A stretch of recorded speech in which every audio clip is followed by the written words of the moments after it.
Since the Muay Thai Guy podcast, I've had lots of questions regarding periodization and planning training, which is great. Everyone's really thinking about this now. But I thought I'd put this together, this video, to kind of give you an idea what my thoughts were and my recommendations for periodization for Muay Thai fighters.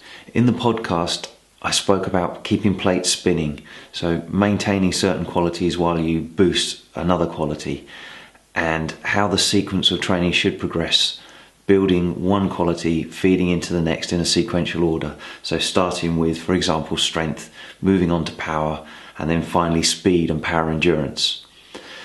That seems to confuse people looking at the different periodization models, and I can understand why. It's quite complicated, and there's no one best way of doing things.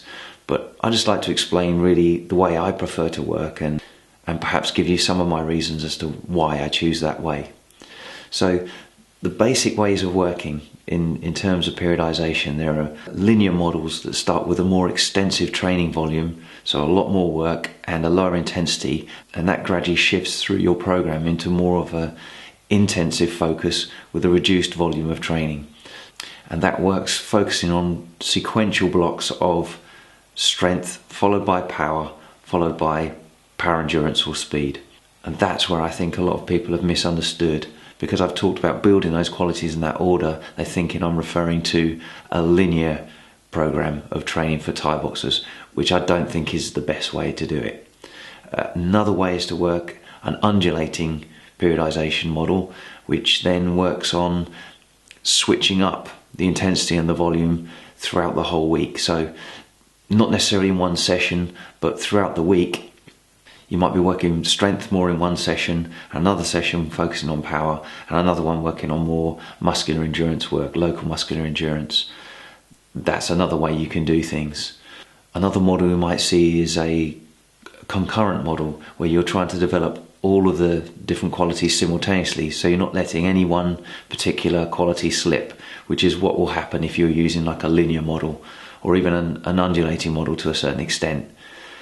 My preferred approach is to use more of a conjugate sequence approach. So you are working all the different qualities, so I am keeping those plates spinning, using my analogy, but I still put an emphasis in each block as we go through, primarily on strength, then onto power, and then onto speed or power endurance. So it's not that there is no power work while I'm working strength. There is, but the volume of it is reduced and the focus is on strength. So a higher volume of training will be strength.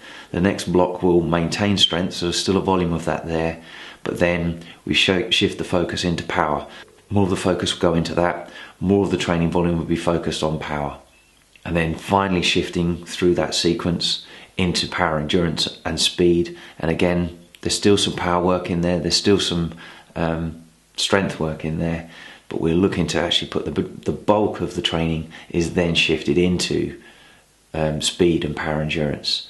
So I'm trying to keep those plates spinning, but I'm also trying to overload with sufficient volume to actually get an adaptation in the windows of opportunity that we've got. And 3 to 4 weeks is about the maximum time that a fighter can afford to spend developing some qualities. And in a conjugate system as well, I like to develop kind of 1 or 2 qualities as a focus. If you focus on too many more than that, you're going to dilute the process and you're ending up more with a concurrent approach, which isn't going to be as effective. You need to sort of target and overload a little bit more. So 1 or 2 complementary qualities in each block as you phase through. And with the conjugate system for Thai boxers, we've only got perhaps 2 or 3 sessions in the week we can afford to do this. So I hit each session with a section of power, a section of strength, and then potentially some endurance work as well if we've got time for that. But a lot of the endurance work I'll actually have going on in the Muay Thai sessions themselves and the conditioning sessions that we'd structure with it as well.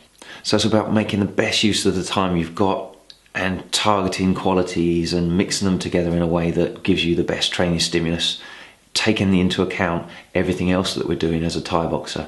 So a lot of the other conditioning work that we're doing and the skill specific work, the tactical work, and the Muay Thai in general.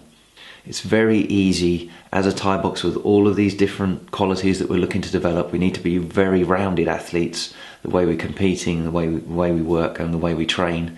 It's very easy to actually overload and kind of confuse the body and not end up with the adaptation you want.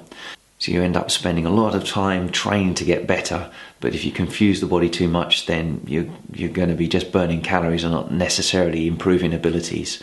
So targeted, focused areas as you go along, all kind of working together, putting that jigsaw together is the best way to make that work. And I find the Conjugate system does that very nicely and in only 2 or 3 sessions a week, which is about all we've got to play with. So I hope that's helped quickly explain some of my thought processes behind periodization or planning training for Muay Thai, and given you a bit of a heads up and a better understanding of how I see all that going together and my approach to doing this.